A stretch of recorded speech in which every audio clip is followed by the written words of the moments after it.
Friends, welcome back. तो friends, अभी का वीडियो है when your x is a topper और वाह स्टोरी टाइम।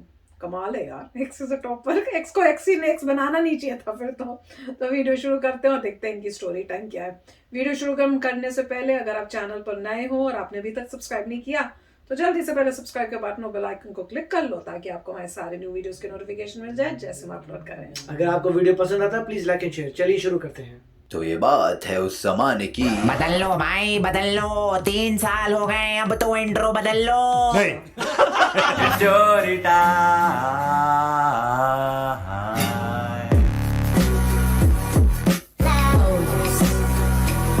तुम्हें पता है, जब भी मैं कोई स्टोरी टाइम वीडियो बनाता हूँ ना, मेरे मन में हमेशा एक ये डर रहता है कि यार जिसके बारे में वो स्टोरी है वो बंदा नाराज ना हो जाए, ऑफेंड ना हो जाए, कहीं फोन करके मेरे को गालियां ही ना दे, जिसकी वजह से मैं उनके रियल नाम नहीं बताता वीडियोस में। एंड स्पेशली जब मैं अपनी एक्स गर्लफ्रेंड, जिसको हम काजू कतली के नाम से जानते हैं, उसके बारे में कोई वीडियो बना दो तो और ज्यादा डर लगता है। आज से 8 साल पहले गर्लफ्रेंड हुआ करती थी, तो कहीं भाई पुलिस कंप्लेंट ही ना कर दे। एंड मैं बस यही सोचता था कि काश वो मेरी वीडियोस ना ही देखती हो, बट टू माय सरप्राइज ना ही सिर्फ वो मेरी वीडियोस देखती है, लेकिन वो अपने दोस्तों को भी मेरी वीडियोस दिखाती है। एंड ये उसने खुद मुझे मैसेज करके बताया इंस्टाग्राम पे। एंड उसने ये तक बोला है कि उसका पति तक उसको काजू कतली बुलाता है। जी हाँ, उसकी शादी हो चुकी है। तो इससे पहले कि तुम लोग कमेंट्स में लिखोगे तो आज भी उसके प्यार में पागल है, प्लीज बंद करो। वो बहुत पुरानी कहानी है, इट इज हिस्ट्री मैन। बात तो सही है। अभी जो रिसेंट वाली काजू कतली वाली वीडियो थी, उसको देखने के बाद उसने मेरे को ये टेक्स्ट करा, काश तू हमारी एकेडमिक राइवलरी के बारे में भी बता देता, so your fans will know that you weren't just a noob but a smart noob. Lol. यार मुझे नूब बुला रही है, गजब बेइज्जती है। बट इस मैसेज को पढ़ के मेरे को याद आया कि हाँ, मेरे और काजू कतली के बीच में एक्चुअली एक बहुत ही मस्त एकेडमिक राइवलरी चलती थी, जिससे रिलेटेड है हमारी आज की स्टोरी। कंटेंट ही कंटेंट देख रहे हो, हर जगह से कंटेंट निकालेगा तारा भाई निश्चय। बंडल आएगा बंडल। ये स्टोरी स्टार्ट होती है क्लास 3rd में। जब मैं था क्लास 3rd में, जब हम आते हैं ना, तो हमारे स्कूल वाले रैंक्स वगैरह डिक्लेयर करना शुरू कर देते हैं। तो हमारी स्कूल लाइफ में फर्स्ट टाइम एवर ऐसे रैंक्स डिक्लेयर हुई एंड मेरी रैंक आई 2nd। तो मुझे इस बात का बड़ा अचंभा हुआ कि यार मैं तो टॉपर था, मेरी नजरों में तो मैं सबसे ज्यादा इंटेलिजेंट था, तो मैं 2nd कैसे आया, 1st कैसे नहीं आया। और 1st कौन आई थी? लड़की। ऑब्वियसली लड़की होगी। लेकिन कौन सी लड़की? वो जो मैंने तुम्हें एक पहले वीडियो में बताया था, मेरे लाइफ का फर्स्ट क्रश थी, स्वाति।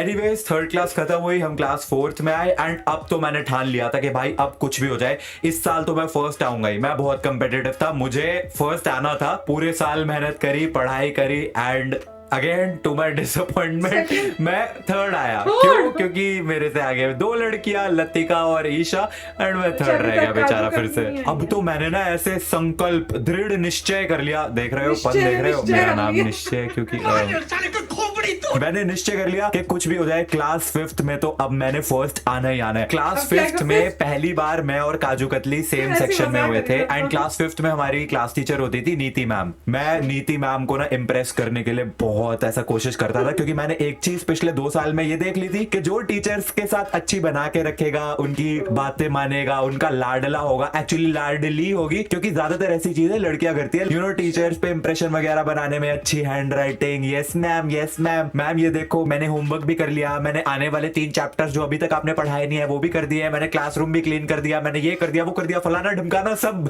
Just kidding. तो लड़कियां ना ऐसे टीचर्स पे इंप्रेशन बहुत अच्छे से बनाती थी। तो मैंने भी अब ये डिसाइड कर लिया था कि मैं भी भाई नीति मैम पे बहुत अच्छा इंप्रेशन बनाऊंगा। तो मैं भी एकदम yes ma'am, you are right ma'am, आप तो खुदा हैं, आप तो गलत हो ही नहीं सकती। छुट्टी होने के बाद मैं मैम के पास जाता हूँ, मैम मेरे को ना ये वाला क्वेश्चन समझ नहीं आया, इसको एक्सप्लेन कर दो। मुंह से सुपारी निकाल के बात कर रहे बाबा। और नीति मैम मुझसे इंप्रेस थी बहुत ज्यादा। मैं क्लास में मॉनिटर भी था, मैं प्रीफेक्ट भी था, तो सब कुछ एकदम बढ़िया चल रहा था। एंड इस बार तो मैं सर्टन था भाई, कुछ भी हो जाए फर्स्ट ही आऊंगा। 5th का पहला सेमेस्टर हुआ, मैं नहीं आया फर्स्ट। 2nd टर्म में भी नहीं आया मैं फर्स्ट, तो फाइनल टर्म में भी कहां से ही आना था। एंड अल्टीमेटली मैं क्लास 5th में भी नहीं आया फर्स्ट। और क्लास 5th में फर्स्ट कौन आया? काजू कतली। तो अभी मेरे को ना जलन होने लग गई। मैं था बहुत ज्यादा कंपेटिटिव बचपन से ही, ऐसा गुस्सा आता था कि यार इतनी मेहनत करी मैंने, सब टीचर्स पे इंप्रेशन बनाया, फिर भी मैं क्या आया? 2nd, हर बार की तरह। इसके बाद 6th क्लास आई। 6th क्लास में भी एक बार फिर से 2 लड़कियां मुझसे आगे और मैं आया 3rd। अब तो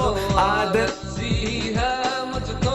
एंड फिर आती है 7th क्लास। अब 7th क्लास में मैं, काजू कतली और मेरी 3rd क्लास की फर्स्ट, मेरी जो लाइफ की क्रश थी, स्वाति।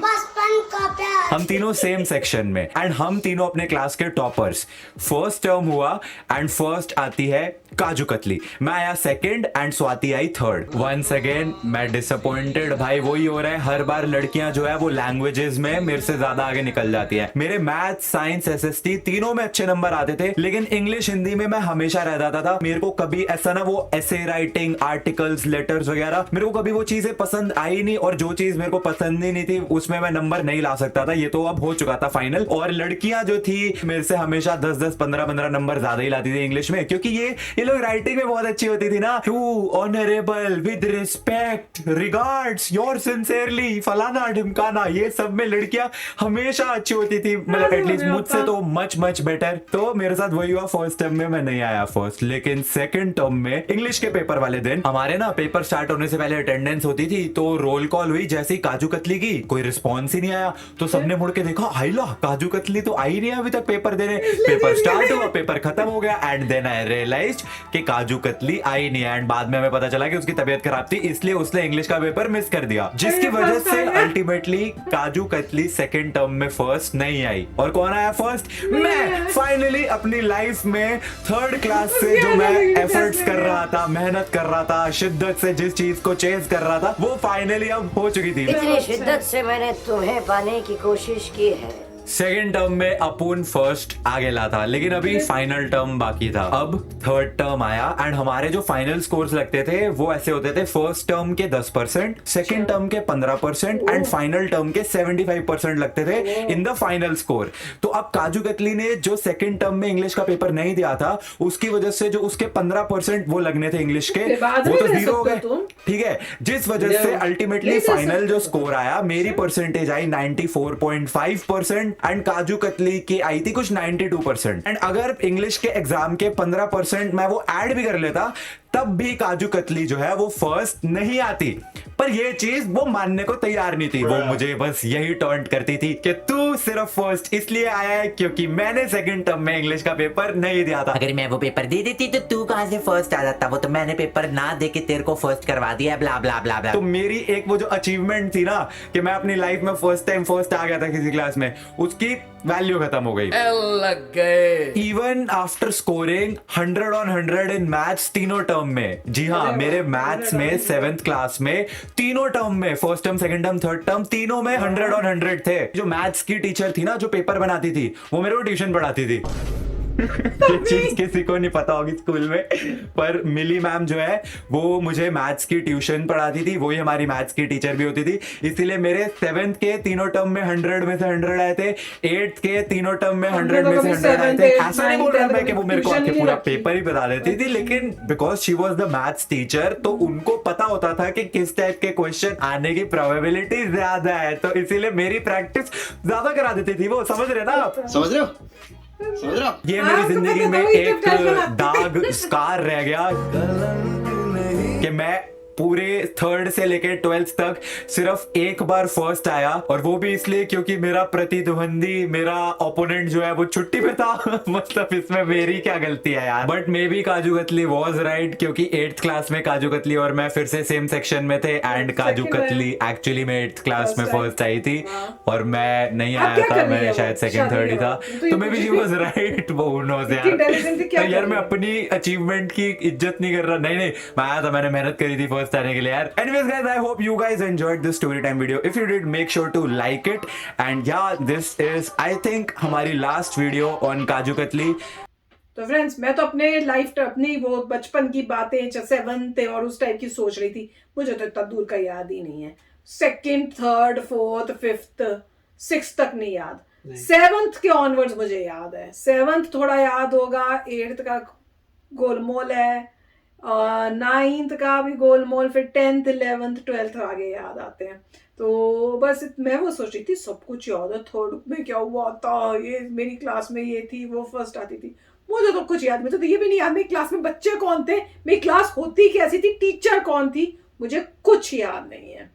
7th ग्रेड में भी मतलब वैसे याद नहीं क्लासेस क्या होती थी, 7th ग्रेड की फील आती है कि हाँ मैं 7th ग्रेड में कभी थी, वैसे याद कुछ नहीं है। तो याद सच तो थोड़ा बहुत फ्रेंड्स याद होंगी 7th 6th की, 1 या 2 फ्रेंड्स याद हैं और कुछ याद नहीं। उसमें मुझे याद है कि एक स्पेशली यूएसए से शायद कोई लड़की आई थी हमारे स्कूल में फॉर कुछ महीनों के लिए, मेरे ख्याल से कुछ 8-9 महीनों के लिए पढ़ने के लिए। वो मेरे ख्याल से यहाँ रहने आई हुई थी इंडिया में, तो हमारी क्लास में आई हुई थी और साथ में हमारा तो पूरा गर्ल्स स्कूल होता था, तो वहाँ पे जो थी उसको स्पेशल ट्रीटमेंट मिलती थी। सारी लड़कियाँ उसके पीछे भागती थी कि भैया यूएसए की है, और उसका एक्सेंट भी वैसे ही था, देखने में भी वैसी थी, अमेरिकन ही पूरी, वहीं पली बड़ी हुई थी। तो मुझे उतना थोड़ा बहुत याद है। मेरी एक बहुत अच्छी फ्रेंड थी, फिर हमने मूव करना था तो उसने मुझे खास जिस दिन लास्ट डे था मुझे पेंसिल बॉक्स दिया था, हमने एड्रेस एक्सचेंज किए थे, 1-2 बारी लेटर भी लिखी,